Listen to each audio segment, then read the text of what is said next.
Good morning, good evening, good night, you lovelies. It is the one, the only, Cappy D. Barra. We are here for a review for August 16th, AEW Collision. Collision, there was in the home. No, I want to keep saying the home state. Oh my gosh. It was in the great state of Ohio. The great city of Cincinnati, right? Go Bengals. Go Bengals. This program was pretty good, pretty good. I wasn't able to catch any of it, unfortunately, just due to lifing. But I had a pretty okay time with this program. We are going to be getting into some things that I wasn't really a massive fan of later in the show, but we're going to be talking about that when we talk about it. First things out the way, Triple Mania happened. Everyone seems to be really unhappy about it. That's quite unfortunate. From what I'm picking up on, Dominic Mysterio didn't go over, and everybody was really happy about Grande Americano. And also, people really don't like the whole Finn Balor thing. So, understandable. Understandable. Personally, I was fine with the Finn Balor thing, but it really might be a health thing because him not getting back in that paint, man, and just going for a title run, like that's the easiest cash grab WWE could go for. But they're not making it. I don't know why. Probably because of triple fraud. Of what they're doing with Trick, right? And maybe AAA doesn't want to get kind of put in the same box TNA is getting put in. Oh, it's interesting. It's quite interesting. I'm not really understanding what's going on there. But everyone's expecting double chant Dom. So, I understand. The agenda is pretty, the agenda's kind of shot to shit. But starting off with AEW Collision, we are going to be having Toni come out, Toni Storm. She cuts a promo against Athena, and she's really funny. Toni is very, very funny. I said it earlier, man, but the chemistry that these two have, not only on the mic, but like in the ring, it's just really interesting because it's like they both fit each other so well. Toni is like so snarky and kind of cartoonish to an extent, and Athena is she's such a dick, and it's perfect. It's perfect. Her and Billy Starks to get the jump on Toni, and she says something like, if you're like the top, she's like, if this is where the best wrestle, then why is this bitch on top? And it's just like, that's so interesting because that's kind of a double entendre, right? Because on a top mount, right, during like a BJJ performance, you would get on a top mount, right? And then like obviously like sexually like a top, right? These two are great. And I'm honestly just breaking it down now. I was a little cross because nobody came out to quote unquote save Toni Storm, but actually I can't recall. Did somebody come out to save Toni Storm? I don't believe so. Who comes out to save Toni Storm? I was a little cross originally because I thought this would be the end of the program, but somehow, some way, Toni Storm, she finds a way. She runs off Athena, and Athena on her runoff, like for her escape, she jumps into the arms of security. It's just funny. That's kind of body humor, right? Because Athena's only about 5'3", 5'4", jumping into like 7 arms, like 7 feet, like 7 foot guys for protection. It's just funny. It was funny. I was thoroughly entertained. Next segment, we get Mox and Yuta Wheeler versus Jet Speed. This is a really good match. Like, I'm going to be honest, guys. This is a really, really good match. I think AEW is kind of perfecting this whole, how should I say, performance aspect of wrestling, because there is a performance aspect of not only just making sure you're selling, making sure you're hitting your moves, making sure your timing's right, but putting something on for the crowds. And all of these matches were thoroughly entertaining. Whether you enjoyed whether you enjoyed the winner or not, you can't say that these matches didn't at least do anything for you, because these matches, they did a lot. These matches did a lot. Yuta Wheeler, he has a really good sequence with Speedball Mike Bailey, and that's parallel to Jon Moxley and Kevin Knight. And Jon Moxley, man, fuck, Moxley's amazing, bro. I can't glaze this guy enough. Honestly, I can't glaze him enough. He is one of the top in-ring performers of today. Top in-ring performers. He is solid. His ring psychology is really good, man. He's just like barking like, you know, like physically like Braun Breaker barking, but you know, he's like talking this shit. He's going crazy. He's putting like the whole like screws loose thing. Like he's doing like the whole like screws loose thing. It's dope, bro. It's really dope. Also, Jet Speed is next up. Jet Speed need a title shot or a title run yesterday. I don't care if it's in ROH. I don't care if it's in fucking Rev Pro. I don't care where it is, bro. They need it. They need it ASAP. They are insanely good. And it's unfortunate because, you know, just of the nature of the company, you know, like the former world champion, he's not supposed to look like a scrub. So the last couple of times he's wrestled, just by the way of the company, you know, he has been going over. You know, he went over on Speedball, Kevin Knight, and he went over Jet Speed as a collective with Yuta Wheeler. But what I can say is that Jet Speed have now formed themselves as formidable opponents against the four-time former world champion. That means something, folks. That means something. And that means that Jet Speed is right around the corner for getting something. Yuta also, he picks up the pin with this super fucking tough cross-arm fucking like it's like a leg bar. It's like a reverse leg bar, and he like hits a handstand with his arms crossed. It's tough, bro. It's tough. Like, Yuta's tough, and I love how he's hated by the crowd because it really is like Dom. It really is like Dom. Like, we hate him to hate him, and he goes out there and he fucking hoops. He's hoops, man. He hoops. No AR Hooper tonight, unfortunately. AR Hooper, unfortunately. But you know, hopefully we get him next collision. Next, we get a segment with the Outrunners. The Outrunners are just in the woods, like dressed up in like Vietnam time, kind of like Marine gear, like Army gear. Like, we gotta connect with Brother Nature, and it's like, I don't know what the fuck's happening. I don't know, guys. I don't know. This is, I literally put down on my notes, what the fuck? I don't know what's going on. But, that was that. That was that. You know, sometimes you guys wonder why I don't include all of the segments in some of my reviews. It's kind of akin to this, because some of this stuff is just like, what the fuck is Brother Nature? The fuck is that gonna be? They're gonna be a trios all of a sudden? Huh? That'd be kind of interesting. Next, we get Austin Ace in his debut match, or I believe this is his debut match. Yes, we get Austin Ace in his debut match against Ricochet. Austin Ace, bro, this guy's good. Like, this guy's good. Like, I'm seeing like shades of like very young Kyle Fletcher. Like, he's very, very talented, very like not only agile, but his timing is very clean. Like, he almost messes up on a dive to the outside, but it gets rectified. And his timing is amazing in the ring, very quick.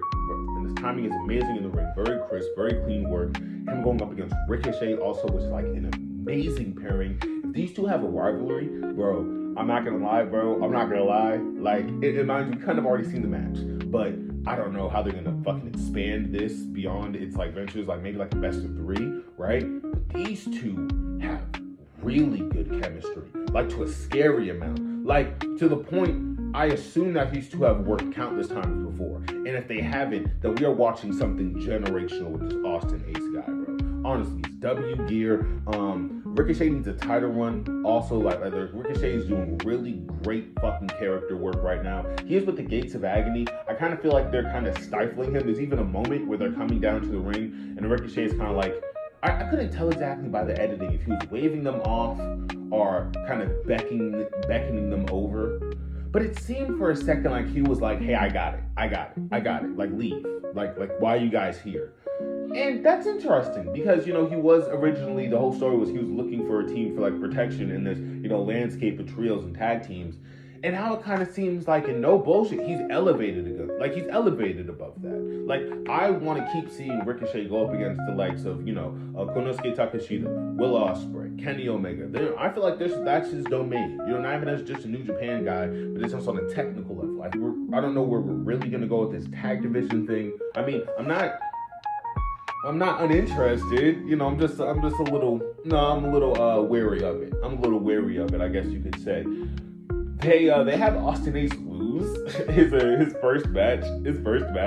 Now, mind you, there's also another, you could say, debut, quote unquote, on the I'm sorry, I don't mean to laugh at this. There's also another quote unquote debut on this card And I think he also loses, and that match is pretty soon up. So we're gonna be talking about that. But all around, bro, Austin Ace Ricochet, banger fucking match. Austin Ace has W gear, and honestly, W graps.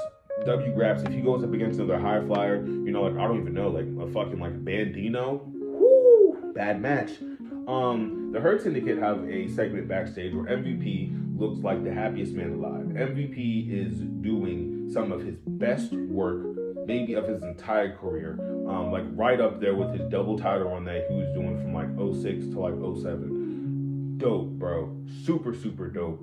What I'm really liking about the Hurt Syndicate is how they feel like champions. They move like champions, and they don't even really talk a lot, but their presence is felt. And MVP, being the perfect spokesperson for them, it works, man. It just works. Like he, they have a talk about the contenders, about what's gonna happen at the tournament that we're kind of closing in on.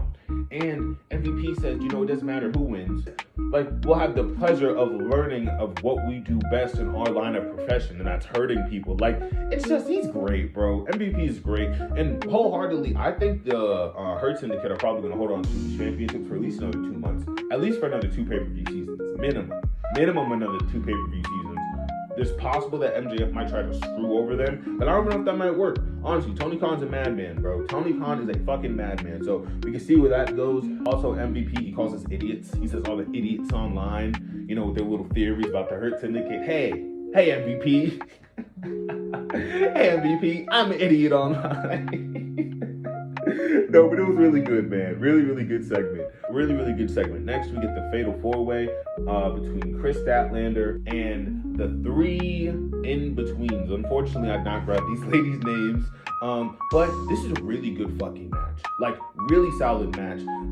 There's a lot of moments of, like, symmetrical kind of wrestling I'm here for. I'm fucking down for. Listen, I think it's smart, being that there are so many components to the match. The easiest way to do that is just wear everybody down individually, and then those small little battles kind of spill out into like brawling with each other. There's like a really beautiful suplex spot that almost happens, but Chris Statlander breaks it up, and I don't know, man. It's like there's a lot of producing going into these matches. Like, I'm just thinking about it, and it's like some of these spots being executed, how they're being executed, like they're crisp. There's a couple of slip-ups here and there, but all in all, bro, really, really great match. Chris ends up going over. I remember the graphic made heavier hitters, so I imagined it would be a bit more of a harder fought match. But Chris Statlander, bro, she fucking runs through this match. Also, the winner gets 100K. Shout out to Tony Khan for just putting 100K on his wrestlers' heads like that. That's dope. That's dope. Hey, you know what? I make a great bodyguard. I make an amazing Tony Khan. If you ever need somebody to give 100K. Honestly, I'll take any buck. I'm fucking, hit me up. As Chris retreats, to the back, the Triangle of Madness come out, and they start beating up on these cruel girls. I think Alex Winslow might have been in this match. Obviously the faces, because Triangle of Madness, they come out, and they start just like wrecking everybody. It's kind of stupid, but I would like if they hit like a spider walk to the ring. That'd be kind of cool. I would like that. Maybe it'd be kind of cartoonish, so it looks stupid. I don't know. It'd be kind of nice. But they end up beating up on all the faces that was left in the ring after Chris wins the match. And Harley Cameron, we talked about it earlier, the whole Jim Carrey thing. She comes down in her mask with like a chained up wrench. I think it's a chained up wrench. For those who don't know, the Mask is a very violent character in the comic books. So if this is what we're going to be doing with Harley Cameron, sure. I understand that maybe they don't want to do the puppet thing anymore. I don't really know why, because she was so over. Like, that whole puppet thing, like her and Mercedes, that was such an over gimmick. Like, insanely over. Like, Manny Monet. Like, that was a thing. Interesting, man. Very interesting. Next on the card, we get a Fatal 4-Way to determine who is going to go up against Zack Sabre Jr. at Forbidden Door.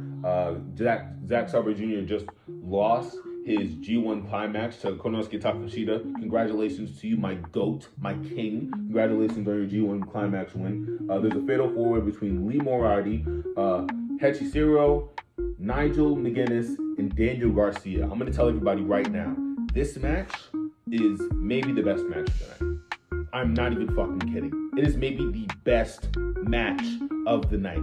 There's a lot of really good things about this match, but easily the best part is Lee Moriarty stopping Hachiro from tapping out, and then like Nigel McGuinness, like he locks into like a second gear, and he gets Lee Moriarty to tap out in like 5 to 8 seconds. Oh my gosh. And then it's like fucking Daniel Garcia. There's the same kind of relation of like similarity. So everybody is playing to their strengths within their own kind of sectors. And then on the drop of a dime, everyone just starts brawling, going after each other. It's dope, bro. Nigel McGuinness will be going to be in Zack Sabre Jr. That match is going to be amazing. That match is going to be amazing. The fact that Nigel McGuinness can even keep wrestling after this whole I'm going to just take a back seat gimmick, bro. I'm here for it. I'm here. It's giving me like late 2010 JBL vibes, bro. This shit is so fucking dope. What I'm really picking up is that Nigel McGuinness is probably going to lose. But it's going to be a great match. Great fucking match. You know, and not for nothing, anybody else in this match I wouldn't have really understood going against Zack Sabre. You know, again, being that he was just in the final match, like the finals match for the G1 Climax. So it definitely has to be somebody worth the fucking. So it definitely has to be somebody worth the hassle. And Nigel McGuinness is that, man. Nigel McGuinness is definitely that. So that's what we'll be getting at for Forbidden Door. Max Caster, he is going to have an international championship. He's going to have an international challenge in London, which is going to be insane. He's so over. Like, he's so fucking over. And it's quite literally like surprising to me. Like, it's shocking. It's shocking to a certain extent, because it really is just him going out there and just being snarky and annoying and just himself, and it worked. And he has a really good feud with Anthony Bowens. Anthony Bowens, he's back there, and he keeps calling himself the Pride of Wrestling. I just think it's funny because he's really insinuating like, I'm the Pride of Wrestling, and it's like, you're gay. You know what you're doing. You know what you're doing. You're funny. You're funny, man. He's good. He also says that he's like everyone loves Max Caster. I was at a donation for cancer last week, and I'm like, oh my god. Bro, what the fuck is going on? You can't say that. Renee looks great. Also, Renee looks great.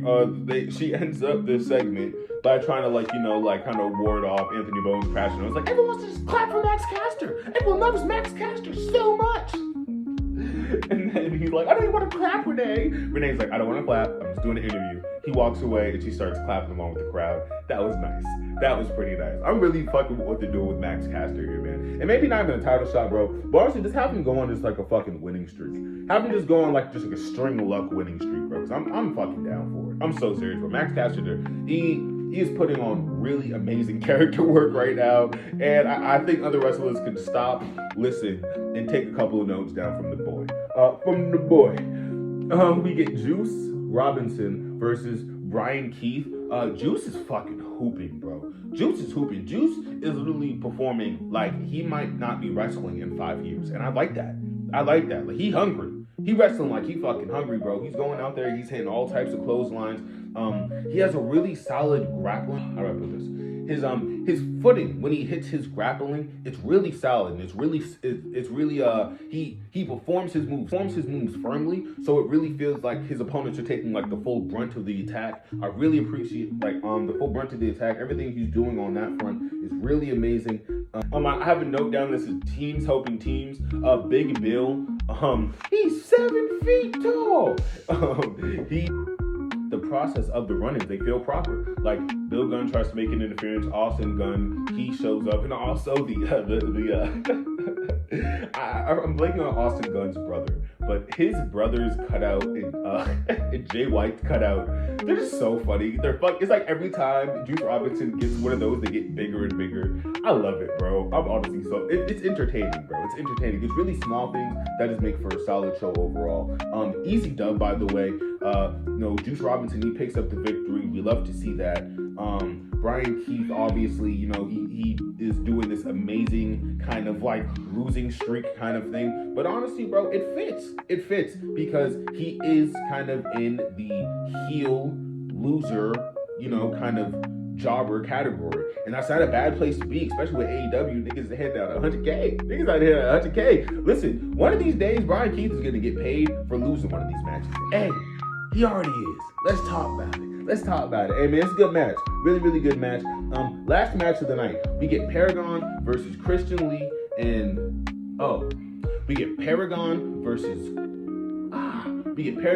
Blake Christian and Lee Johnson. I believe this is Lee Johnson's first AEW match after he had a match in ROH with Tomohiro Ishii. And that was a really good match. That was a really, really good match. And again, he loses. He loses this match. A little bit of a spoiler. But Blake Christian, and I'm not being facetious when I say this. I think he is going to be one of the best wrestlers on the planet. Like, not now, because he's still very young and there's still like a lot of things, and maybe he already feels like this about himself, but Blake Christian can do a lot in that ring. Like, he can sell like he's dead. He can move around like a bullet. He can hit as hard as he can hit as hard as like a New Japan like stiff. Like, it's good. It's really good, man. It's really, really good shit from Blake Christian. Also, Lee Johnson, he's a bro. He is in the making of doing something like on the cusp of like a Javon Evans, where he just goes out there and he just wows people every night. And AR Fox, where he just goes out there and he just wows people every single night. A Kevin Knight.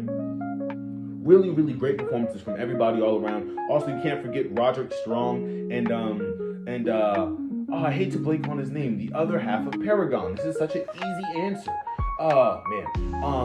Roderick Strong and his partner, really, really great work. Really, really great work between these two. There's chemistry is really, really solid. And honestly, bro, I need a rematch, bro. I need a rematch between these two, bro. I need Blake Christian and I need Lee Johnson to be an official team. Call them black and white cookies, bro. I don't care. Make this shit work. It's a great team. All of these performers, they have a really good amount of time, like time in between all their spots, so nothing feels rushed. Kind of going back to just like timing and producing, man, really good. AEW has been surprisingly consistent. A couple of dead spots I wasn't really feeling all the way were, like the Triangle of Madness kind of things. I feel like maybe we can go somewhere with those. But honestly, that's only because we don't have tag women's championships. So anytime we kind of get a cluster, I don't mean to, excuse my French. Anytime we get a clusterfuck of women in the, in the ring, it always is like, okay, we're going to do tag matches or we're going to do tag titles. And that's kind of like, well, can't really do that just yet. But everything is working towards something in this show. These stories are building towards Forbidden Door, so I can't be upset about that. Everything's making sense. Everything's making sense. And everything's making sense. This was a good show. This is a really good show on behalf of AEW. Again, Ohio, Cincinnati, go Bagels, giving it everything they could. I was here for it, man. I was here for it, bro. They put on a really good show, and I'm looking forward to Dynamite and Forbidden Door, August 27th. I'll be giving you guys a full review for that. Let me know if you guys want a review for anything going towards